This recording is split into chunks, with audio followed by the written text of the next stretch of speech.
It doesn't matter how many laws or legislations we have in place. Yes. A good example is the CCS. So it's been in legislation for quite a few years already that services can have their childcare subsidy removed if their working with children checks are not up to date. But I've been in services and I've seen employees where their working with children checks have not been verified. So when we talk about legislation, there are already things in place. Why is it not working? Welcome to Conversations with Kristi.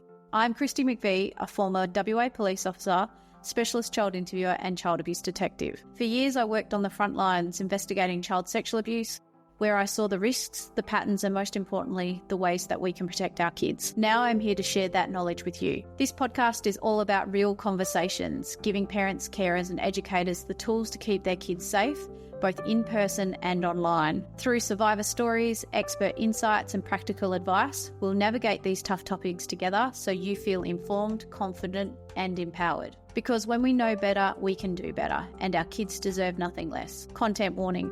Some topics and conversations can be triggering for some listeners. Listener discretion is advised as your mental health is important. Please refer to my website and the show notes for available support services. Hello and welcome back to Conversations with Kristi. And today is a very, very special episode. I am with Cheyenne Carter, or Chey. Is that how you say your name usually, Chey? Yeah. Is that Chey or Chey? People in New Zealand call me Cheyenne. It reminds me of my mother when I didn't clean my room, so I prefer Chey.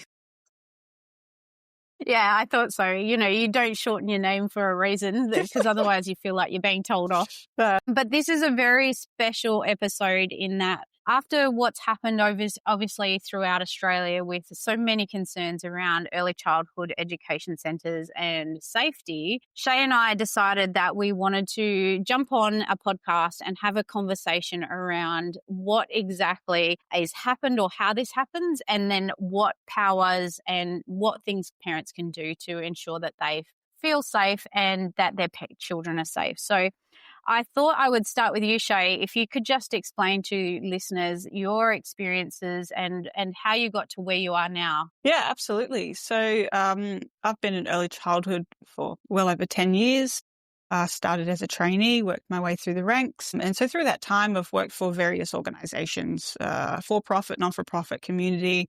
And I've seen a very, vast difference in levels of quality and different things that happen. And after COVID, there just seemed to be a really rapid decline. Like things just got aggravatedly worse. So, when I was looking at all of these services and looking at how educators just looked drained and exhausted, and you could see the stress was being transferred onto children in different ways.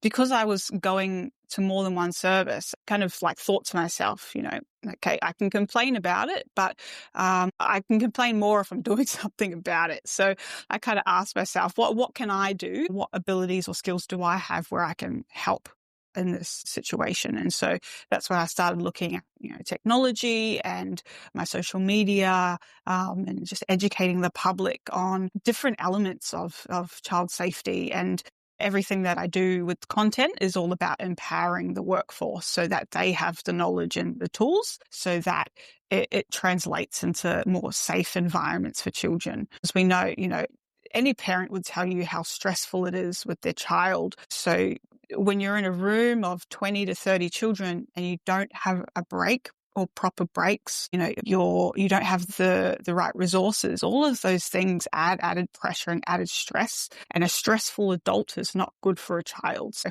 I think all the support the workforce can get will help keep children safe and help educators be able to create those safe environments. So yeah, that's kind of what I've been working on this year. Yeah, so the first time I came across you was during that 7:30 report.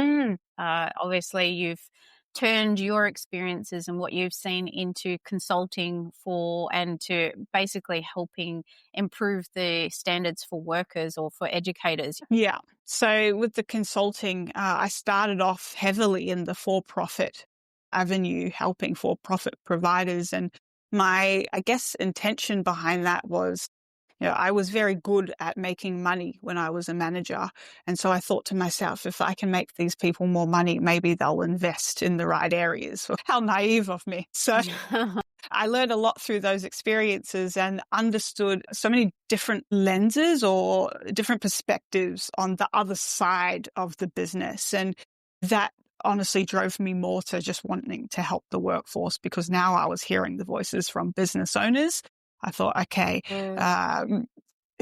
there's obviously a gap in value of staff development. So how can I, and what in my power can I do to support that development on a mass scale? And with the media and the Four Corners and 7:30, I think, for a very long time, I was very afraid, very scared to speak up. I've seen a lot in the services, a lot of wonderful things, but also a lot of really bad situations. And I think even as managers, we get put into this position where we're so afraid to say anything. And so doing that public media was like, okay, well, if I can do it, then anyone can do it. And so, I just wanted to be able to kind of show people that it's not as scary as it does feel. Yeah. The greater cause is more important. Yeah. And I guess, and I'll explain a little bit about what my experiences and my background. From my perspective, if your whole business model is based around children, then child safety should be your number one priority. There is no business without children. And if children aren't safe, then there is no business. So it's kind of mind blowing to me. And I know that how it's happened, I can see how it's happened. And from my experiences, I can see how, and I know how, some of this situation in Victoria and in New South Wales and Queensland and all around Australia, that just because we only know about these recent incidents doesn't mean it's not happening elsewhere. But I do want to remind parents that, for the most part, most early childhood educators are doing their best. They're trying really hard. They're in a system that isn't supporting them. And I think most parents understand that. They can see that, So I think for the most part, most parents understand that. They just don't want it to be at a risk, their children to be the ones that are, put at a risk because of it. So, yeah. Okay, so a little bit about me for anyone who's listening and hasn't heard my story. I was a West Australian police officer for 10 years. I got into the police when my daughter was only 2 years old, and it's a crazy story of how I got there. Go back and have a listen to other episodes. But when she was 2, I joined, and some of the first cases that I went to as a general duties police officer, in particular one that's on the front of my mind first week in, was a child sexual abuse case. And I think that sort of might have set me up to become what I did become. So after just a year in the police, I became a specialist child interviewer. So I interviewed children who had been sexually abused and abused. I was one of the only interviewers in my region at the time. So I was flown all over the Pilbara in Western Australia, and I interviewed kids all over. And then after 4 years, I became a detective and then put my hand up to go into the child abuse squad, where I was investigating historical child sexual abuse as well as current child sexual abuse. Wow. And towards the last part of my career for the last 2 years, I was interviewing children, investigating cases, charging offenders, and then also part of the team who managed child sex offenders when they were released from prison. So in my 10 years, I did a large portion of child sexual abuse. I did work on other cases like murders and serious robberies and assaults and things like that. But most of my career was based around child sexual abuse and abuse. So I guess from my perspective, when I left or when I was leaving, I just kept thinking, why don't parents see what I see when I'm talking to kids and when I'm talking to families? And a lot of parents said to me, I just wish I had known what to watch out for. If I had known, I would have been able to protect my kid. And it was those grooming behaviours, those things that we are now highlighting in the media at the moment about how someone can go into a centre or into a place or even into a family and, make people believe that they're a safe adult and that they are safe to leave this child with, and then they go on to abuse them. So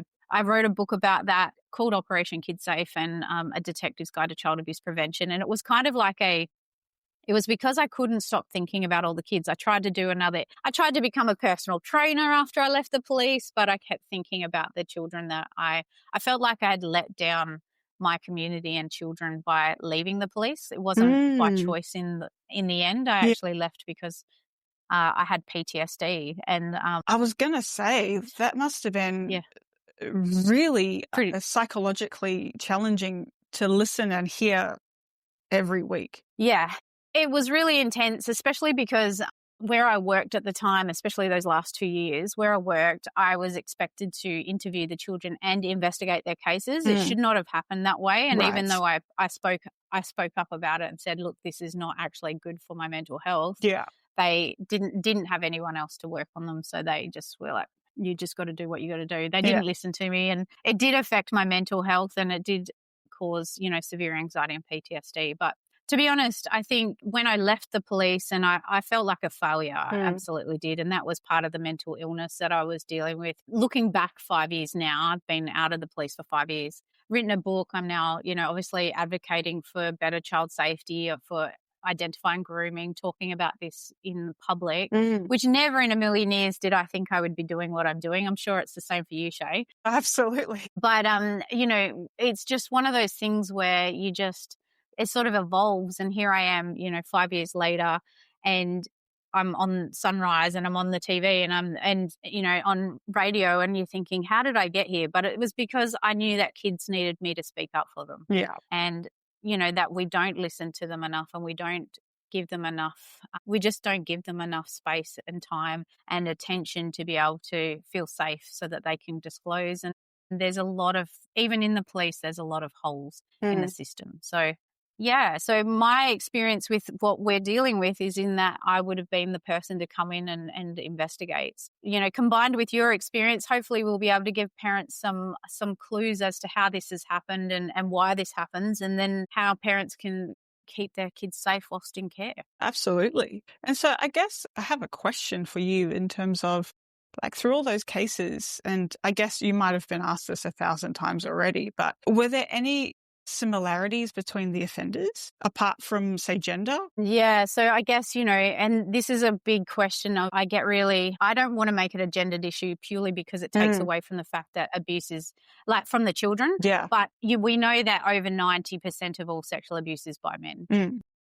So, so the similarities would be in the grooming techniques, in that they are very good at gaslighting, sort of, and I've been considering this overnight as well because I knew we were having this conversation. They're very good at being that favorite person or that really charismatic person within the team, and they groom adults and children. They usually groom adults first and children second. So before the child's even being abused, they're already grooming the adults so that the adults are less likely to see what's happening. It's sort of like a magician's trick, right?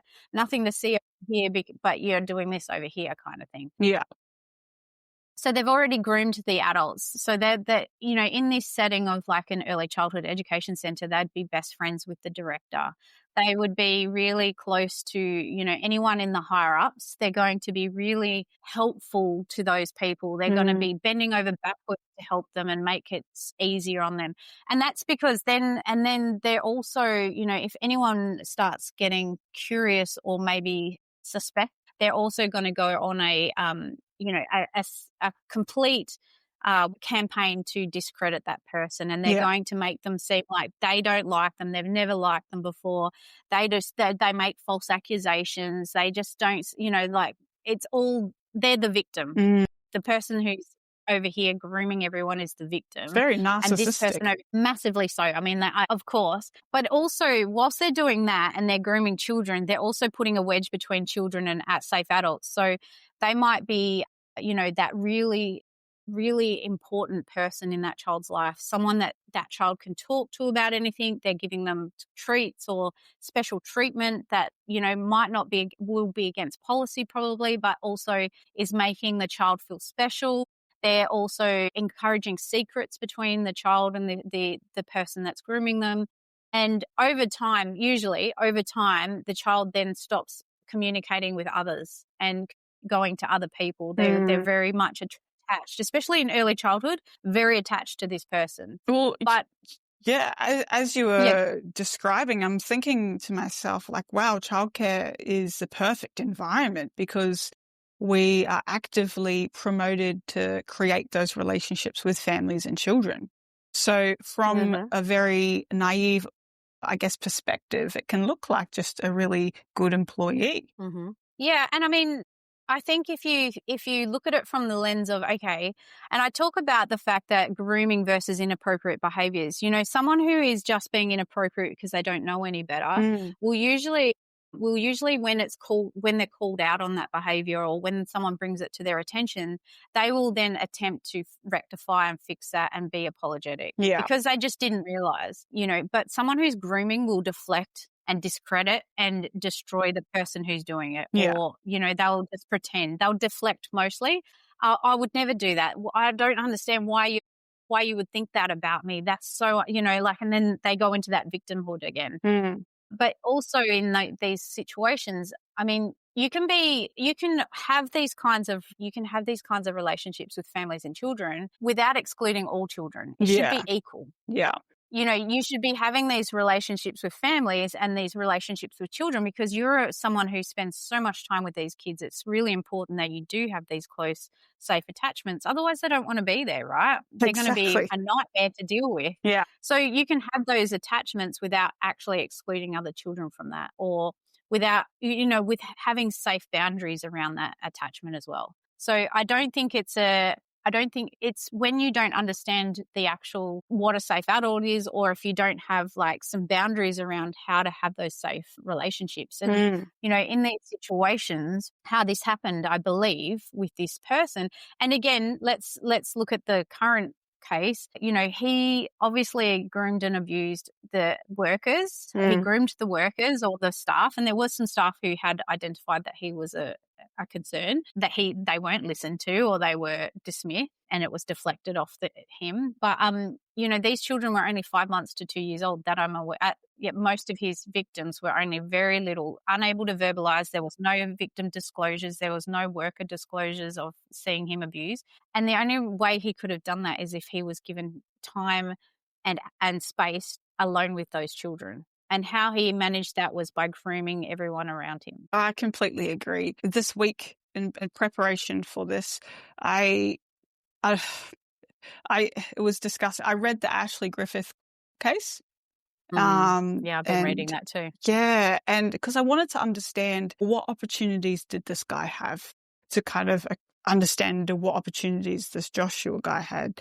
And there was when we're talking about his body parts being exposed and recordings for up to 6 minutes long, I'm thinking operationally, like as a director or even educator, I'm thinking there's no way that he would have been able to do those things if there was remotely an educator. And so when you translate that into the Brown case and, the age that he was with, it's very plausible that he was with 1 to 4 or, 1 to 5, or in Victoria, it's 1 to 4 for both age groups. It's very common. It's a very common practice for services, especially around lunch times where breaks need to happen. Ashley Griffith took a lot of opportunities, as we know, during sleep time. And so it makes me wonder if a similar events occurred where, Brown did take that opportunity where he was alone with those 4 children asleep, and he knew no one's coming back for half an hour because they were on their break. Right. That's just wild to me. Yeah. It's incredible that it's not a law already, not just for, these abuse cases, but just purely for risk in the sense of what happens if a staff member has a heart attack. Yes, exactly. And then or a medical episode, or one of the children has a medical episode whilst there's only one educator on duty, and they're having to, but there's 3 other children needing assistance at the same time. Absolutely. I think it's just the fact is that we wouldn't do this to any other, we wouldn't allow this in any other space. No. There should be a minimum of 2 at all times, and that means that, centres should have to employ more people. And in most cases, they wouldn't need to employ more people because the thing is, we move children around to save money.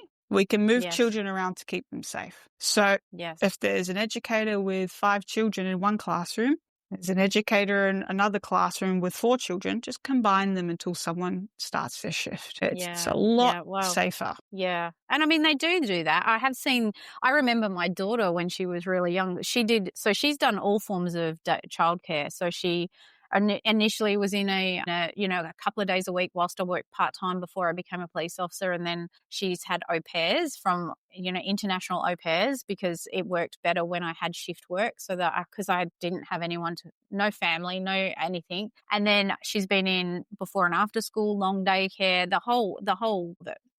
and with family. So, I've seen them, they moved her when she was 2 because she was so very verbal, very mobile, very everything. She moved into the bigger group because they needed space for kids in the little ones, in the little, I don't know the ages, but she was obviously ready to move up at the time, or they were just pushing her up because she was reasonable in that space. So, but they do it all the time. They honestly do, collapse classrooms or join and combine classrooms, especially in before and after school care. They do that a lot as well.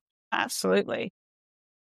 So in this case, I think what your point is that, the risk factor for education centres and for educators is to ensure that they're with someone at all times, because if you're a safe adult, you're going to want to ensure the safety of children. Yes, absolutely. And I think it's a critical thing for parents to look out for when they're dropping children off and in the afternoons. It's a really good sign. How stressed are the staff in the mornings? Because that's the time where, you have that filtering of everyone starting in different shifts times. So there's going to be moments where, okay, are they out of ratio? Is there too many children and there's only one staff member and you've got someone else running around? That's a really good identifier that they're short-staffed, because there's no reason for there not to be enough children, not enough staff. And the reason I say that is because they have the data. They know when children arrive and when children leave. So if they can use that data to understand how many staff members do I need on premises every day, what's the pattern, there should be no reason why they don't have enough people in those critical movement periods. Yeah. Yeah, look, I think you raised a really good point about the lunch breaks, and we know with the Ashley Griffiths case that he was using lunch periods as a way to abuse children. And that brings up the CCTV footage, because his last centre actually had cameras and he was working around them. And I know, look, I don't think I think having CCTV cameras is good in that it helps with identifying if something's gone wrong, and it actually can help educators at times to help them if something is claimed. But at the same time, it's not going to protect kids in the immediate, because unless someone's watching in every moment, then it's not going. You literally have to be watching those cameras to see if everything's going safely. And I saw in one of the recent reports on ABC about that centre that was using cameras to watch children whilst they were sleeping so that they didn't have to be in the room. And that poor little girl passed away. And I think, so, while CCTV cameras can assist and they are an assistance tool, it is not a catch-all risk. It's not going to catch everything. It's not going to be there to protect kids. I completely agree. That practice of watching them through the cameras to sleep, I think it's improved a lot now, but in the past years, it was overused far too much. And a lot of children, did get... have been hurt. Yeah. And so I guess... Yeah. There's all these different solutions that governments are coming up with, and this and this and this. But at the end of the day, the providers and owners really need to make sure that the things that are happening in the services are preventing these opportunities for it to occur in the first place. It doesn't matter how many laws or legislations we have in place. Yes. A good example is the CCS. So it's been in legislation for quite a few years already that services can have their childcare subsidy removed if they're working with children checks are not up to date. But I've been in services and I've seen employees where they're working with children checks have not been verified. So when we talk about legislation, there are already things in place. Why is it not working? Because not working for one reason only. There is too much rope given to services to maintain status quo and keep the doors open, because obviously if a service is shut down or if their CCS is removed, the parents are going to be the ones who have to front the cover. And if that happens and they leave, then parents don't have, there's limited spaces in a lot of cases anyway.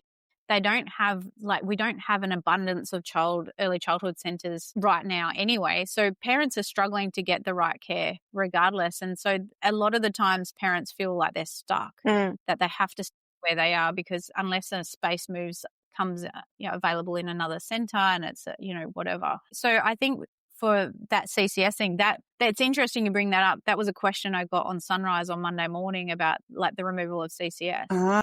And they said, is that obviously, the question was, will that fix the problem? And I said, well, it's going to incentivize directors, but is it going to fix it? Well, how long is it going to take them to have it removed before they actually do anything about it? Well, this is the thing.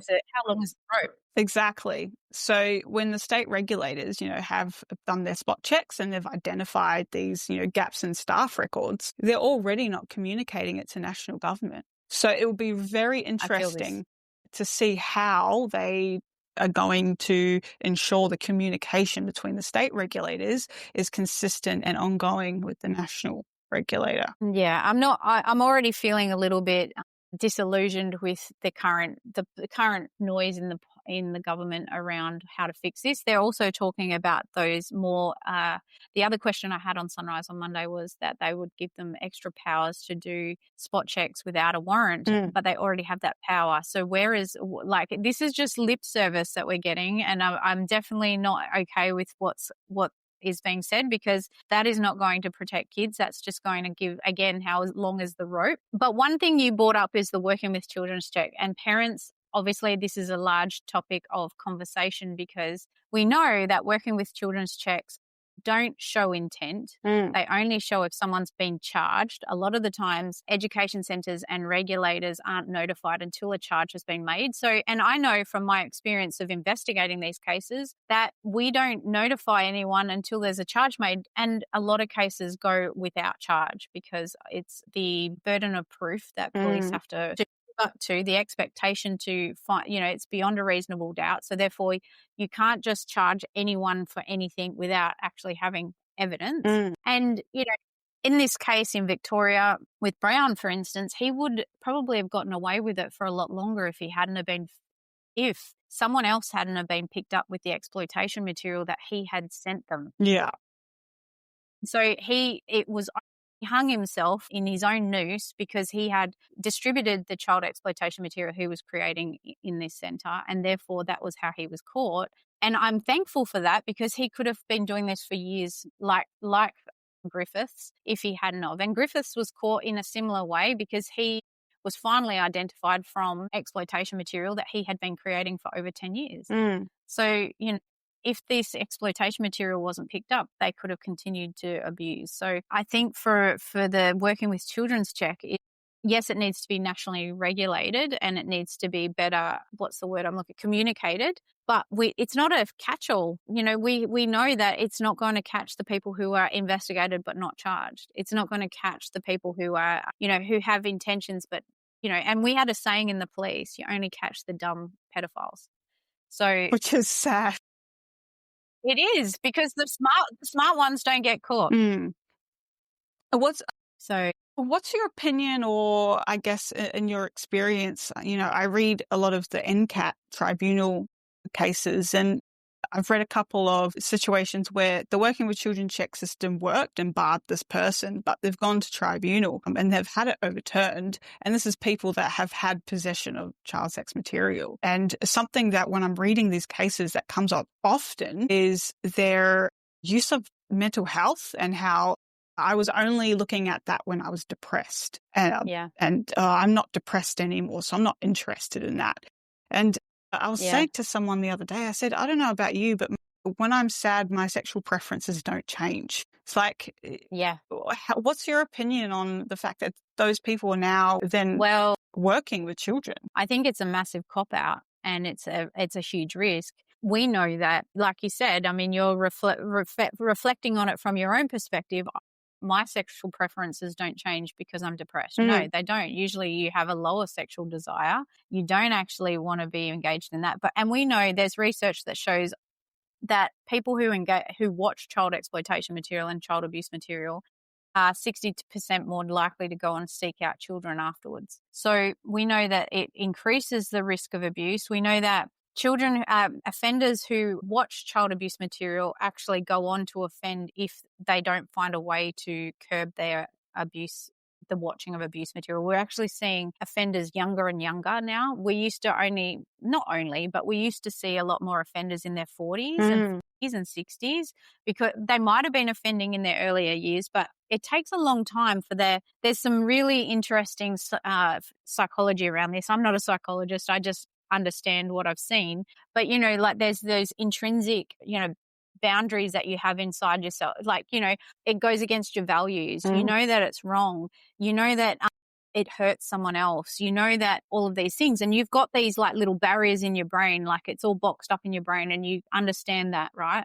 But when you watch child exploitation material and abuse material, and again, I'll just refer to the fact is we're seeing younger offenders because children and young people are having access to pornography, and it's conditioning and exposing them to material that their brains can't actually understand. We know that pornography, and I'm talking about arousal of the brain, not arousal, but you have to, after a while watching the same pornography, you no longer have that arousal dopamine response, that dopamine hit. So you have to watch different porn to be able to then become attracted, like to get aroused, right? So so there's a progression from normal pornography, which there's no normal pornography anymore, to more violent pornography of choking and hitting and degradation and stuff like that, to, then your more violent porn, to bestiality, to child abuse material. And so it's a progression so if children are starting to watch porn at 12, for instance, then that progression is going to go faster. And what we know is now that they land on child abuse material and then they go and seek out children and they do it to children. Right. And we're seeing that younger and younger.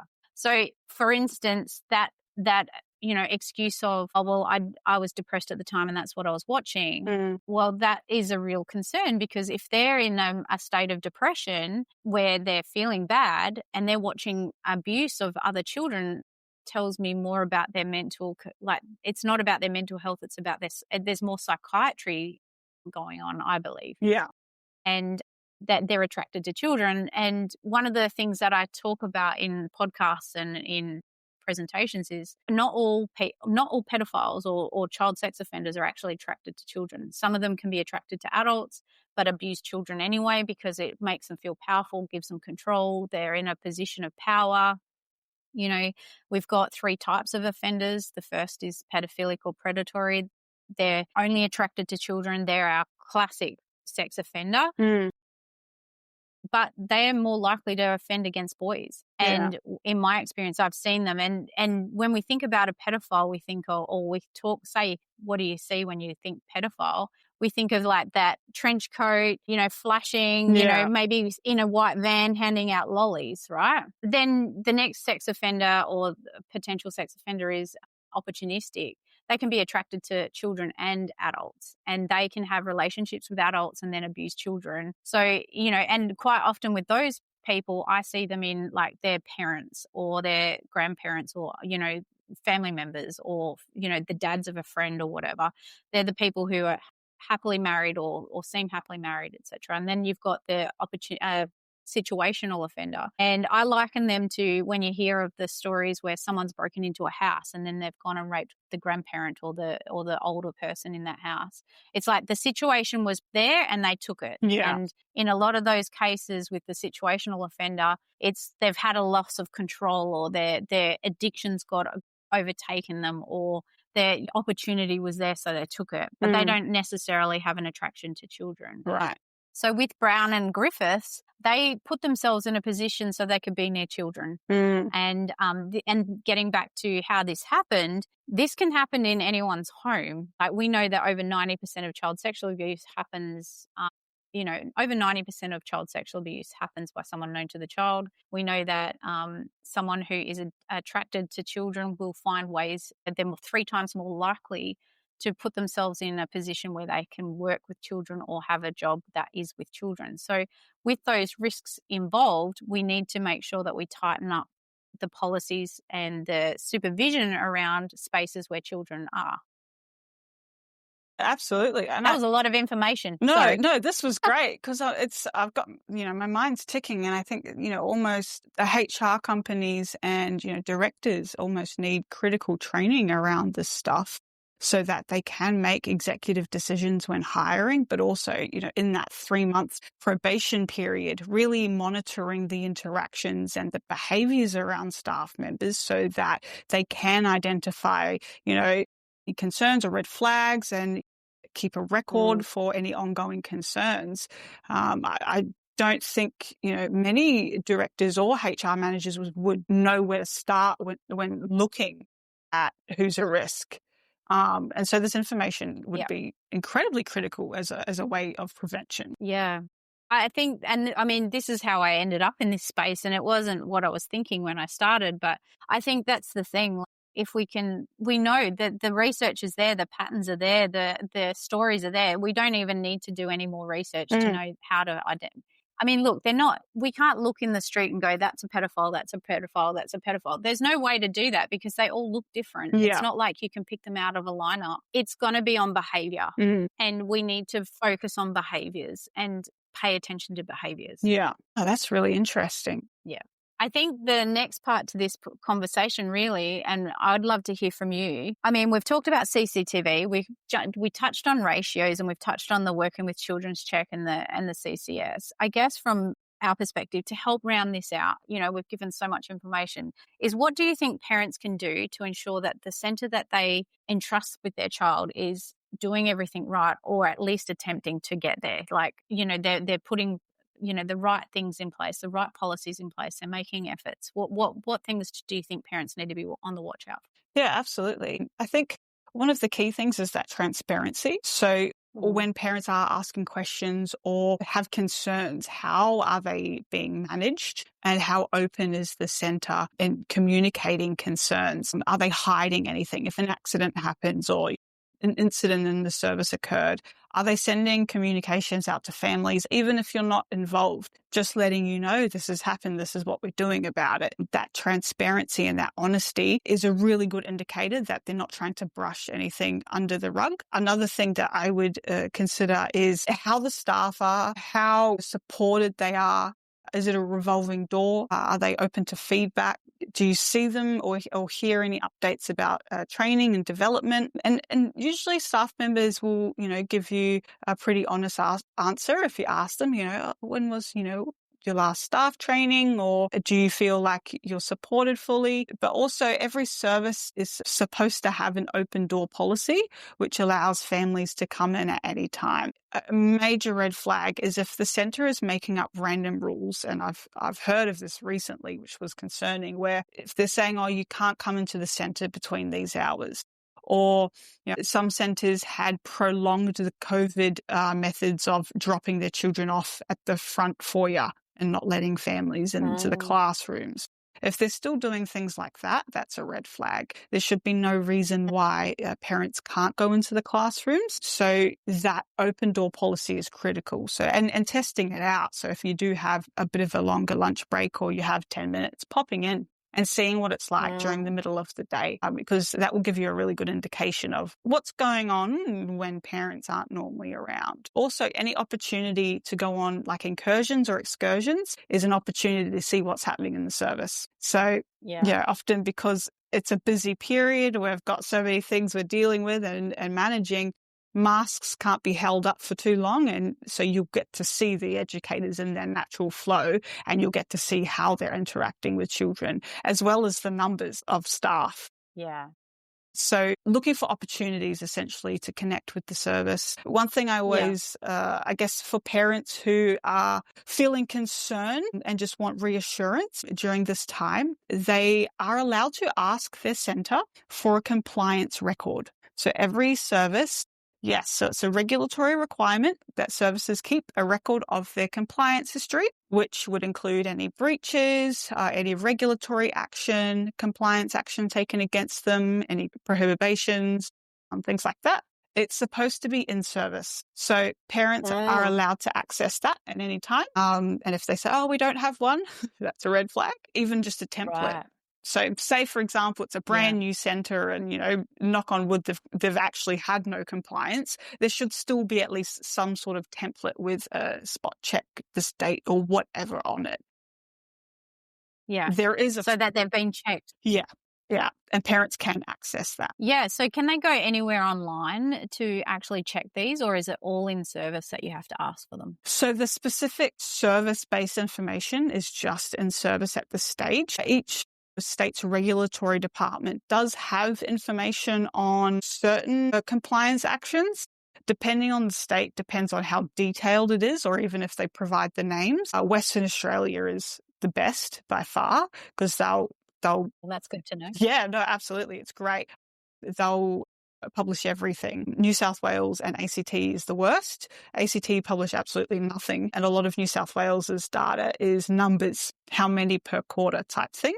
And they publish the most serious compliance actions when services have been shut down or a child's passed away or things like that. There's an element where you can search those websites. It just depends on your state. Can you explain a couple of terms to me? So one of the things that I read was the, and I don't know, the report that comes out once a year about, how many services there are, how many compliance checks they've done, et cetera, et cetera. It's called the ANQA something, Australian National Childcare Quality Assurance something or other. Does that sound right? A sequel? Sequel, maybe. I don't know. I read a report about it and I should really get to know these terms better. But, and my husband, who's a data nerd, and because he's autistic, so he read it as well. And he was getting really enraged in the fact that quite a few services haven't even had spot checks in a long time. And the other thing so the term that he kept coming up with was, what the term was is it's in regards to they've obviously had a breach of conditions or breach of standards, and they have a period to comply or a period they're working towards is the words I think it is. Oh, with their assessment and rating. How long do they get? Well, this is another thing. So assessment and rating, it's supposed to happen every 3 or so years. The higher the rating, the longer you'll wait. So if you're exceeding, you're more likely to see another assessment happen in about 5 years. If you're working towards, it's meant to be a lot sooner. Now, depending again on your state, depends how proficient that system is. For example, South Australia is really far behind. You've got services who haven't had an assessment in 8 years. And yeah. What? So they're one of the worst, but I think for them, their regulatory department's also quite underfunded, to be honest. So it's a bit of a give and take on that situation. But yes, so you're working towards. It all depends on the state's department, what they're prioritizing, the compliance history of the service. So even if they're working towards that, they've never had any major incidences or, breaches, they will still be held off and other services will be put in priority. So you really don't know. There were new assessments put in place recently. I think it's like 2 years ago now, what's called a partial assessment, where instead of being rated against all of the quality areas, a centre can be assessed against 2 or 3. And that was to eliminate the long wait periods. And to attempt to try and get these working towards services to meeting. So they are working on different strategies. To be honest, the inquiries that are happening in the state regulators. So we've got one going on in New South Wales. I think Queensland's just jumped on board. Victoria, they're discussing it in Parliament, going back and forth. They're having a bit of a battle. These are going to be really critical in understanding why the systems haven't been working, because you can get officers coming in and grilling centres over really minute things like a piece of paper not being on the wall. Yeah. And what happens is when those things occur, it's taking up resources. So that officer then has to go back to their office, fill out the documentation, do the breach, start communicating with the service and take that process. And those resources are then being taken away from a service that needs to be shut down or has a history of compliance or has complaints, and it's not being addressed proficiently. And I think, and actually I'd be interested to hear your opinion on this, where I guess I feel like because the officers are only dealing with, through spot checks, a particular type of provider and a particular environment where they're only seeing poor practice and only seeing negative, I guess, environments. Yeah. It's bleeding into their perceptions of going into other services. And so this is where we're getting this mismatch, because they're just like police officers are dealing with criminals all day, 100%. Like all week. You start to see everyone through that lens. And this is where I feel like the regulatory department really needs to focus on more development with their teams around, okay, how do we manage that lens? How do we prevent ourselves from walking? No, it happens in every organisation. It's happening in, police, child protection. It happens in family court. It happens everywhere. When you're investigating this stuff, you also need to be, one investigator, and it happened in the police, one investigator interprets the legislation and the policies and standards in one way, and another investigator has a bit more laxative opinion, and so they investigate it in a different way. It happens everywhere. And what I think is happening in a lot of states that aren't doing this well, and that training isn't being maintained and they're not getting that adequate training, is there's such a differing between each that it's not consistent. Therefore, people like yourself who was managing a centre, they don't know whether they're coming or going, and Arthur or Martha, and they don't know which ones to actually uphold. And you've got to have there's just so much variation there. And you'll hear, because I know, like any industry, you're talking between each other and between centres, and people are, having conversations about this stuff. You'll hear one getting, shown, breached on this, and then another doesn't get breached on it. And so it's really, there's a lack of consistency in this space. So I think, I've been thinking about this for a long time around policing. I wish that someone had to come in and talk to me about how you can become your lenses are very, very jaded when you work in this kind of work, and you don't get a breath of fresh air. You don't get an opportunity to see the other side.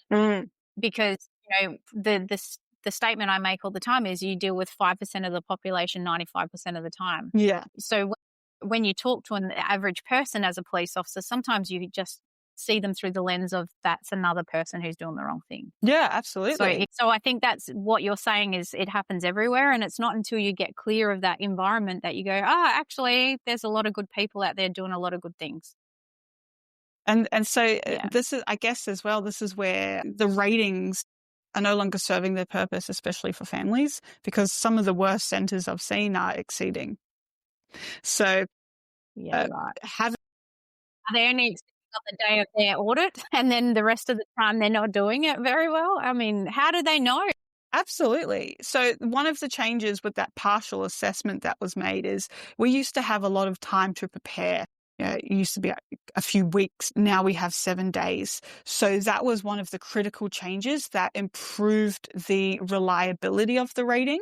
So it is better. It's not perfect, but it's a lot better than it was, which is why you're seeing a lot of services drop from exceeding back to meeting in these new assessments. Because as a manager, I'll confess, I remember I was part of a team whenever we had assessment and rating. All the managers that were really good in particular areas, we would go to a centre. We would clean it up. And then sometimes... Yeah, exactly. It happens in every industry. 100%. And then on the day of assessment, there were times where I pretended to be an educator, so that those practices flowed through for that assessment. When you're in it, because of the environment, it's normal. It wasn't until I stepped away that I was like, wow, that was really bad. That's unethical, but at the time I was like, wow. Don't worry, I've had those come. What an opportunity. I feel so honored to be part of this project, because that's the way they put it to you. It was like circling the person who's actually having trouble so that no one can see that they're having trouble, and then moving to the next. Like, you're basically not improving anything in that way. And my daughter has this saying these days, if it hurts, that's when you get the biggest lesson. So I feel like centres who are doing the wrong thing need to hurt before they'll actually change and make improvements. Absolutely. You know, if we keep fixing these problems with very, temporary measures, then they're never going to actually fix it. 100%. And we know that. So I wanted to ask before we finish, where can parents report issues if they see something? Because, and not only parents, there might be some educators who listen to this. And the thing, and I hope some educators do, because I think some of this information that we've talked about is really important. And you brought it up at the very beginning. Educators are scared to speak up because they lose their jobs. They get targeted. They get basically made to feel like they're the problem and nothing. Like, they get targeted. And so it's safer. And I understand safety inside and out. We do what we have to do to stay safe. So some people will keep it quiet, will keep it in, will go along with the flow. It's called fawning. And then they, it goes against their integrity. Eventually they get sick of doing that and sick from it. So where can they go if they anonymously or even giving their name, where can they report issues that they're seeing so that we can give some power back? I mean, first of all, obviously, if they notice any of those things that you pointed out, and we'll wrap that up at the end, but where can they report? Absolutely. If there's any concerns about compliance, concerns about the practices that are happening within the service, you can report to your state's regulatory authority. So usually for each state, it's the Department of Education for that state, but it's also called different things depending on the state. So, for example, WA, it's called Department of Communities. But if you just Google childcare and your state regulatory authority, it will come up. If you're concerned about a staff member's performance or, their interactions with children, you're reporting to your child safety ombudsman in the state. So for New South Wales, we have, our reporting system, and every state has their own. I think I actually had listed it on one of my links in my TikTok, so I can set those up. We'll put those in the show. We'll put some of these links in the show notes, I think, because that will help if anyone's got any concerns or wants to look more into it. Because I think from my perspective, I know that when I feel like I've got choice and control, I feel safe. Absolutely. So, and that's where it comes down to. Everyone should have, everyone has the right to feel safe. And I talk about protective behaviours and body safety. I think one of the things that I would be looking for in a centre is body safety education of some description, and the overall respect of children. Yeah. If we don't respect children, and if you don't feel respected as an adult or a parent, then I would highly doubt that the children are being respected and treated well. Yes, you've pointed out, and it was a good point, that sometimes when we're overly stressed and we're struggling, that's going to bleed onto the children and bleed onto our interactions. So that might not be there every day, but just remember to keep that lens of, okay, is this once off or is this how they act, how they behave all the time? Yeah. No. And I think that's a good way to look at it, because everyone has bad days, even I do. So, yeah. And I have a lot of bad days with a teenager, oh my gosh, I love her to bits, but yeah, some days, honestly, no one warns you. I think the young, but mind you, when I was handing her off to the early childhood education centres, I would be like, oh, thank God I don't do that job. I really think educators need to be paid better because they deserve it, honestly. But this is why our breaks are so important, right? I know I harp on about it a lot. One way to describe it is to parents. I'm like, it's so draining. We love our job, but I don't think they realize how overstimulating and how burnt out you can get so quickly if you're not having those just 15 minutes of silence where no one is calling your name, no one is asking you a question or pulling on your shirt. Silence. Just that opportunity to re-regulate your nervous system, take some water, and then come back out, because it can make a world of difference. And I thought of something else just while you were talking in terms for families. It's a requirement of the law that services, if a parent makes a complaint, they're required to notify the regulatory authority. So if you've made a complaint to your service and you have a feeling they're not taking it seriously or following it up, contact the regulatory authority and let them know as well that you've complained to the service, because they must report that complaint to them as well. That's good to know, but I don't think that's happening. Do you? Not all the time, no. I can guarantee that.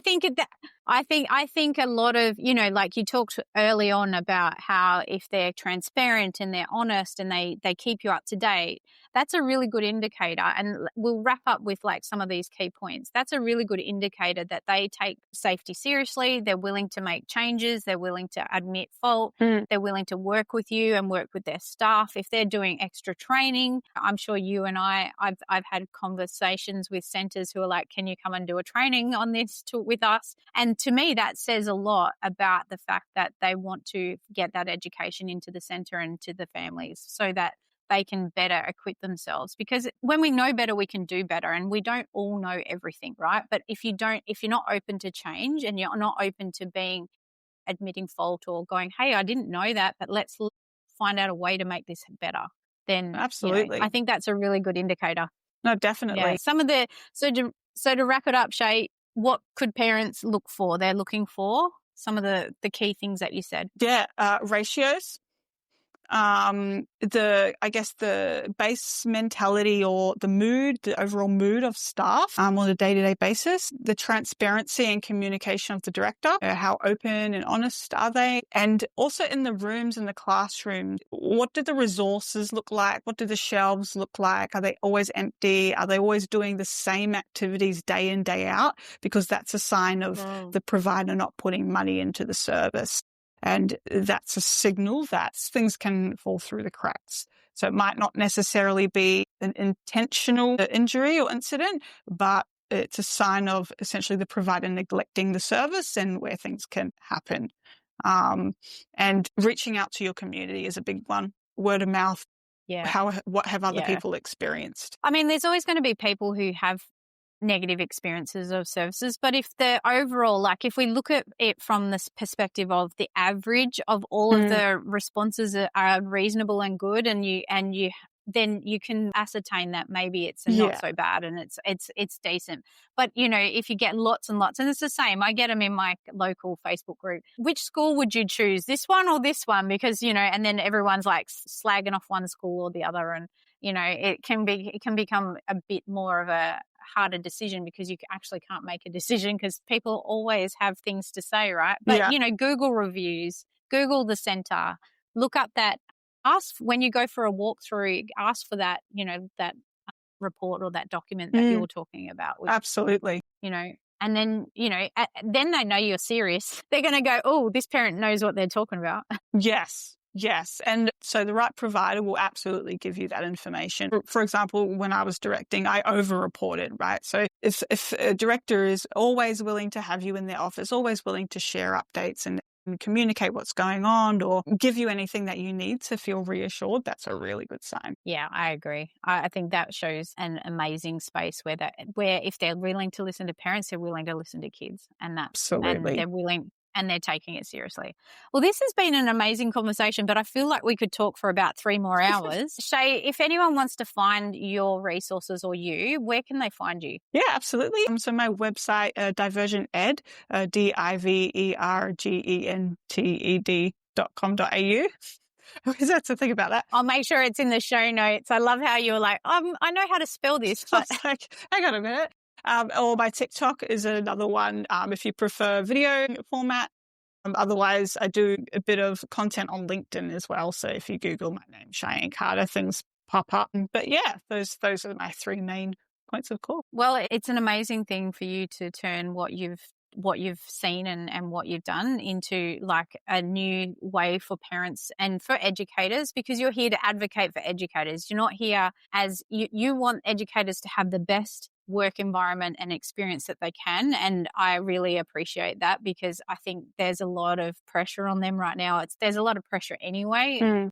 This is just another thing on top of it. So it's really nice that someone's advocating. I think there needs to be more advocating for educators. And from my perspective, for anyone listening, you can find me at Kristi McVee or kristimcvee.com. And I obviously talk about grooming behaviours, red flag behaviours, predatory behaviours, body safety education. I've seen the benefits of body safety education in both young children and older children, in that they disclose abuse quicker and they understand what's happening to them, because that's how these people get into these spaces, because the younger a child is, the less likely they are to understand what's happening, and therefore they're less likely to disclose or expose them. So I think from this experience, I really hope to see change in the industry, and I hope that parents, please send through some questions or comments to us, and hopefully we'll do another episode of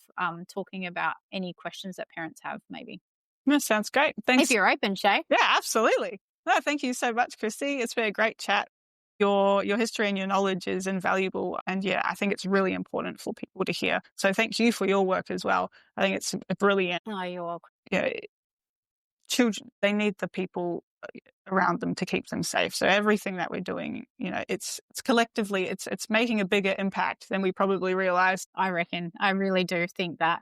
And that's all I can ask for. I am sure you're the same. You've gone into this space to advocate for educators, but at the same time, when educators are better provided for and better supported, they can do a better job. So it's going to impact children in both ways. So thank you so much. No worries. Thank you, Kristi. Appreciate it. Thank you for listening to this episode. Education empowers children, strengthens parents, and most importantly, prevents abuse. That's why I do this work, and that's why you're here. So truly, thank you. If you'd like more support or resources, follow me on social media under Kristi McVee or Cape-AU, where you'll find all the links in the show notes. You can also grab a copy of my book, Operation KidSafe, A Detective's Guide to Child Abuse Prevention at www.cape, where you'll find further resources and self-paced courses to help you in this journey of protecting your kids. If you found this episode valuable, please take a moment to leave a review or share it with someone important. Your support helps more parents and caregivers discover this important information and take action to keep kids safe. Check the show notes for extra links and support. And most importantly, thank you for showing up and taking action to protect your kids. See you next time.